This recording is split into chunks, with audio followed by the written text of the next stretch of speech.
به نام خدا. خدایا سپاس که امروز هم با ذکر نام تو و یاد تو آغاز می شود و مسیر امروزم با نور و برکت تو روشن است. خدایا سپاس که هر دعایم به بهترین شکل پاسخ داده می شود. خدایا سپاس که در کنار فرزندان، همسرم و خانواده‌ام در امنیت و سلامت کامل زندگی می کنم.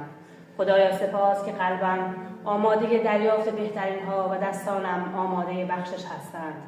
خدایا سپاس که امروز هم بهترین ها را برایم در نظر گرفته ای. خدایا سپاس که هستی و همیشه لطف بی پایانت با من است. خدایا سپاس که زندگیم سرشار از رزق، روزی و برکت توست و آرامش واقعی را تجربه می کنم. خدایا سپاس که جریان ثروت و نعمت‌های مالی به من و خانواده‌ام امنیت و آرامش می‌دهد.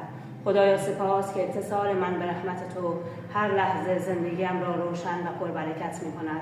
خدایا سپاس که سهم من از دنیا سرشار از برکت توست. خدایا سپاس، خدایا سپاس، خدایا سپاس.